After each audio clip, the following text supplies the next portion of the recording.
Everyone, welcome back to Yuri's Box. This will be a quick video answering the comment section. If you like this kind of content, consider leaving a like and subscribing.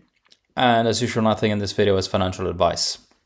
So again, I'm reading comments from my last video. This isn't something new. I usually look at the comment section and see if people that have been watching my videos have left thoughtful comments, anything that is on your mind. I'll generally speaking answer your questions directly, and it is also a way of for me to say thank you for watching my videos, liking, subscribing, commenting. So again, this is my way of saying thank you. We start off with, what do you think TLT could jump to after the bottom? Just to give everyone my mind frame of how I'm going into this. Again, TLT likes to put in double bottoms. It's usually either a sweep of the previous low or a slightly higher low compared to the previous one. The first example being 2006, 2007. The second example being 2010, 2011. Now, had this parallel channel actually held, you could have argued that we were in a 2010, 2011 style of double bottom. Recently, as the weeks have gone by, I've warmed up more and more to the idea that TLT could actually put in a sweep of the previous low, somewhere between $79 and $82.50 basically. Eventually, I do think that this is just your run-of-the-mill business cycle, and that eventually it'll play out like every cycle before 2008, with a rally in TLT as the economy slows down. So where do I think TLT could go? Well, I think that the first price target, a reasonable price target, is actually a revisit of this trend line right here, which would put it around $103, $105, depending on when we actually hit it. And again, what is this yellow trend line right here, and why do I have it on? Well, it's basically the 2020 high connected with the 2021 high, which is the right shoulder of the head and shoulders pattern. And again, that is basically the trend line right there. Trend lines are usually made to be broken, all right? Like this trend line right here, we bounced off it quite a few times, but eventually broke out of it. We had another one right here, and eventually TLT broke out of that one as well. I would expect the same thing to happen, all right? But we are still ways away from that. If we actually do get some kind of a hard landing, resolution to the economy, I will look at this cyan dotted line, meaning $135. And why do I have this $135 level? It's basically it would be a revisit of the neckline of the head and shoulders pattern that TLT put in between 2019 rather and 2021. So left shoulder in 2019, head in 2020, right shoulder in 2021. All right. So hopefully that answers your question. Again, if we do get a sweep to the previous low, it would just reinforce my assumption that we're following your most common business cycle, right? Your run-of-the-mill business cycle, and from that I would expect some kind of a bounce as we assess that the economy is actually weaker than most people think, which is my bias. It definitely isn't the only way of looking at things. There are people that are making the opposite,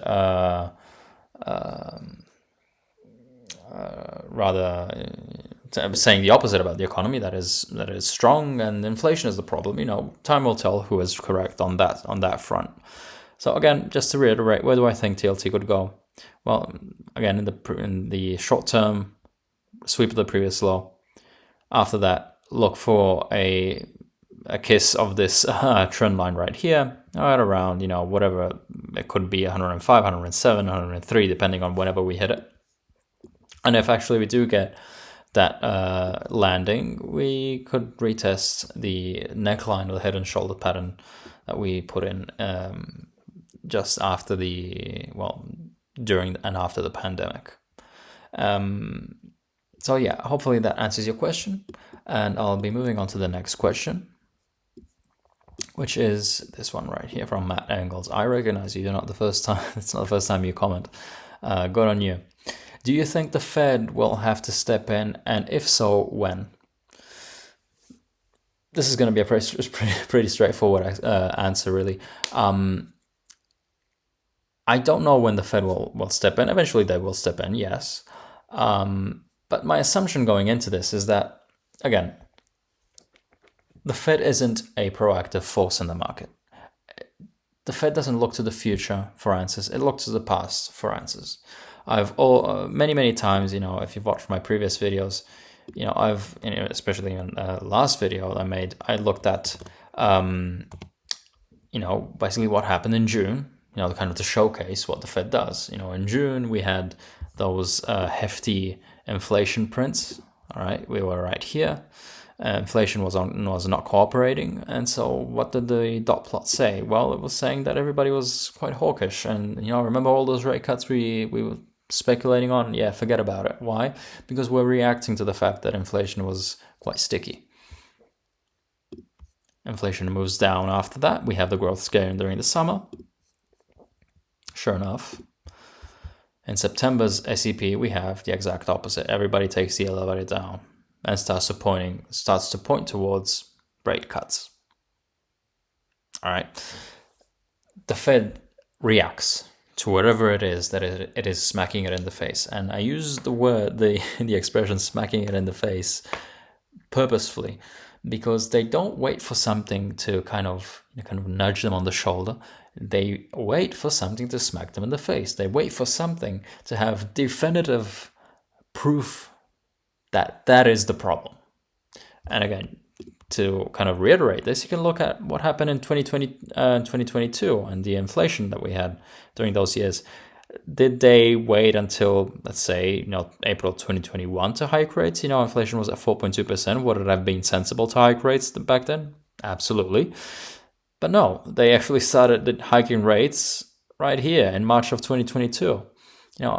By then, inflation was no longer a problem, right? I mean, rather not no longer a problem, but, we had already seen the peak. And they actually started, they finished hiking rates in August of 2023, right? It took them this long to hike rates. Another thing I can point towards is, non-farm payrolls in 2006, 2007, all right? They started cutting rates in September of 2007. And by then, you can already look at non-farm payrolls kind of breaking down at this point. We already had a few negative prints, but regardless, they started cutting rates. And then they did it more, and then they did it more, and then they did it more. All right. By the time they started cutting rates in this case, it was already too late, just like it was already too late in 2022. Right. And again, going into all of this with these assumptions, what would my answer be to your question? Do I expect the Fed to do something, and when? Well, I expect them to do more than people are expecting, right? So one way it could possibly play out is, for example, if we get, like I've been saying, in my previous videos, let's just use initial jobless claims as a proxy. Let's say we get a repeat of last year, right? Some kind of a grind higher in initial jobless claims. We get initial jobless claims perhaps breaking out 250. We get them somewhere between 250 and 300K, something like that. And we don't have the transitory events in September to fall back on like we had last year. That's one way things could play out. If we do get that, I'm not expecting them to do anything in June. I wouldn't expect them to do anything in July. I would perhaps warm up to the idea of them doing something perhaps in September, and that September cut being an exact replica of last year's September rate cut, 50 basis points, because at that point they will have waited too long, and they will have a new can of worms to deal with. And so I wouldn't be surprised, as I've been saying in my previous videos, that whenever it is, it might not be September, but whenever it is they start cutting rates again, I would expect that to be a 50 basis point rate cut, simply because they are positioning themselves, as they have in past business cycles, to be late. And if you're positioning yourself to be late, well, then you're going to have to do more than you would have otherwise. All right, that is, just plain and simple. All right, the Fed is a reactive force in the market. It doesn't look to the future. It looks to the past for answers. And once you basically tell everybody that that's what you're doing, well, what you're telling everybody is that you want to be late. And if you want to be late, you're going to have to do more later on. All right, you're going to stay put for now, but you're just increasing the probabilities, in my opinion, that you just end up doing more. And again, my bias is that the economy is probably a little bit weaker than people are than people actually think, right? And so rate cuts would actually be warranted at this point. That's just my bias. Again, I've been making the case ever since February. There are people that think the opposite. I'm not here to convince any of those people. The beauty of the markets is that, words really don't mean anything in this business. What right or wrong isn't measured in words. It's measured in, in the returns that you can generate. So, we'll just have to see how things evolve. Again, I'm leaning more on the economy being weaker. We'll see how things evolve. But to answer the question again, do I expect the Fed to do something? Not until something smacks them in the face. And whenever that is, they'll do more than we're collectively thinking, right? Hopefully that answers your question. We do actually have a series of questions, right here. It starts as a question, then another user gave his or her thoughts with Robster and Swiss Creator. I'm starting to buy now. I'm in it for the long run. What do you think?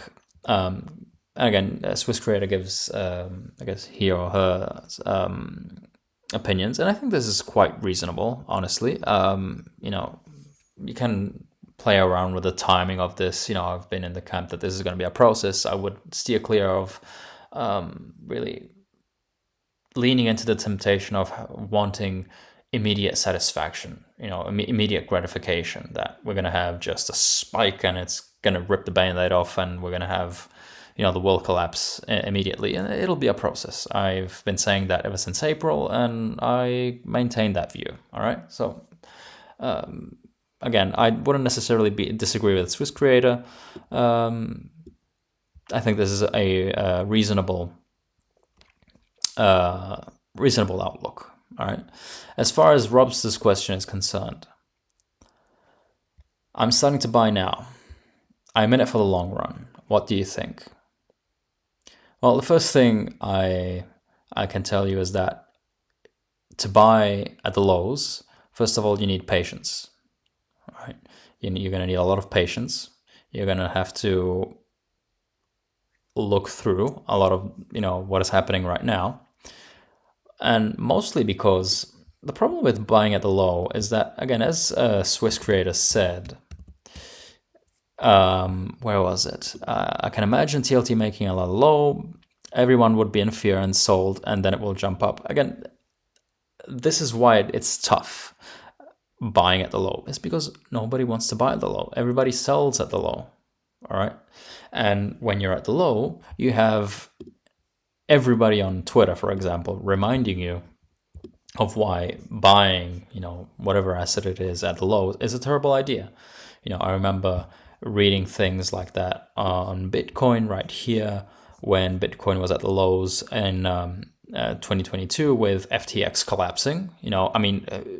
Nobody wanted to be in crypto in 2022. All right. We had Luna collapse. We had FTX collapse. We had Celsius collapse. And straight after this as well, this week right here in March of 2023, we had regional banks, but Coinbase got caught up into it as well. All right. We had, some of the stable coins I think it was with stablecoins. They were being held by Signature Bank, if I'm not mistaken. But again, regardless, at the lows, you're constantly reminded of why you shouldn't buy something. All right. So first thing first is patience. You're going to need a lot of patience. Second, I don't think TLT is for the long run. I think that TLT is something you date, and it isn't something that you marry. If you wanted to marry something, on the yield curve, I would marry something with shorter duration. I would personally be around, 5 to 7 years, maybe 10 years. 10-year treasuries are still an okay bet, but I wouldn't go any further out. Simply because, the 20 and the 30-year bonds aren't really, again, unless we're talking about, this kind of a bull market, bond bull market right here. Generally speaking, the way you should view the 20 and the 30-year bond is an insurance policy. It is something that people will flock to in the face of the economy rolling over. That is the role of the 20 and the 30-year bond. All right. Also, given that we are in a, as Lynn Alden says, a fiscal dominance world, I think that the price to pay for that is structurally higher interest rates on the long end of the curve, because the long end of the curve is really mostly a function of growth and inflation expectations. And if you have these huge packages, continuous, tax cuts, stimmy checks, whatever it is, being pushed through, well, the price to pay for that is higher growth and inflation expectations on the long end of the curve. Quite simple. So again, I'm sympathetic to TLT rallying because I'm sympathetic to the idea of growth and inflation expectations coming down via a recession. And eventually we'll get there. But I would imagine, and this is why I have this purple band right here, that in reaction to said landing, there would be monetary stimulus, fiscal stimulus, huge tax cuts, incentives, whatever, tax deductions, whatever, everything. You just, governments and central banks throwing the kitchen sink at it, causing really the 30-year bond not to revisit this low right here. I think that this was the low for the 30-year bond. And what we will get is, in my opinion, as I said when I answered the first comment, a possible retest of this trend line right here, of this neckline right here, which would put the 30-year bond at 2.5%. Or rather, anywhere between 2.5 and more or less, 3%, 2.5 to 3%. I think that is the floor for the 30-year bond. So again, this is a long-winded way of saying, should you be in TLT for the long run? I think that this is the trade. This is just a trade, in my opinion. This isn't an investment. It is a trade, and that is the way you should go through it. In my opinion, again, not financial advice, but TLT isn't something that I would buy and hold for 30 years. We can talk about, what my opinions are about, bonds in general. I think that because we're in a fiscal dominance world, I think that bonds sadly take kind of a back seat. All right. And barring any downturn, they will probably not give you the sweet returns that they gave you up until the pandemic, really. So I am sympathetic also to this being potentially the beginnings of some kind of a bond bear market. But I do believe that we will have some reversion, via a recession or some kind of a landing. I do believe that. And again, I've made the case quite strenuously in today's video, so I won't be going over all the reasons why I believe that. But I think that, again, is TLT for the long run? Not really. I think this is a trade, and that is the way you should look at it. you're really speculating on why. I mean, let me take a step back. Why would you buy TLT at this point? Let's go back to January of 2025. Consensus in January 2025 was that growth was great and we were going to have an even greater economy because of tax cuts, and we were going to have to deal with higher inflation. That is consensus, and usually consensus is wrong. All right, that's basically how things go, because usually consensus is already baked in the cake, so to speak. And to this day, inflation fears take the center stage because of what I call inflation PTSD. I think that everybody is really fearing a return of 2022, when I don't think that they are really the conditions for a return of 2022. At least not yet. Again, what I've said in my previous videos is that if we get some kind of STEMI check, direct transfers to individuals, then at that point I would say, you know what, lay off the TLT at that point. But we're not there yet. So again, as I said in today's video, there are many reasons to believe that the long end of the curve will have its 15 minutes of fame. It'll be a process getting there though. So hopefully this answers your question. Thank you to Robster and Swiss Creator, Matt Engels, and Connor for remember the first. I think it was Connor. Don't hate me if I mangled it. I remember there being a Connor in the username. So thank you all for your comments. And again, just to reiterate with Robster here, you're buying at the lows, so you're doing, in my opinion, again, not financial advice, but in my opinion, you're doing the correct thing, buying at the lows. You don't want to be the schmuck that buys at the highs and then just piles in as the price goes down. Just remember that, in my opinion, this should be a trade, not an investment, because of everything I've just said. And also remember to have patience, because everybody feels like a rock star when they're buying at the low, because you feel like the new Michael Burry. All right, I'm going against consensus. I feel like a rock star. But then, perhaps you buy here and you feel like a rock star and it goes back up. I was right. And then it goes lower. What do you do then? All right. So do practice good, good practices, all right, if you will. Always keep something on the side. Make sure that you never, the market really doesn't grab you by the throat. All right. So again, I'll cut things short. Hopefully I answered your questions and to the best of my ability, hopefully. And if you like this video, leave a like, subscribe, and I'll see you next time. See you guys.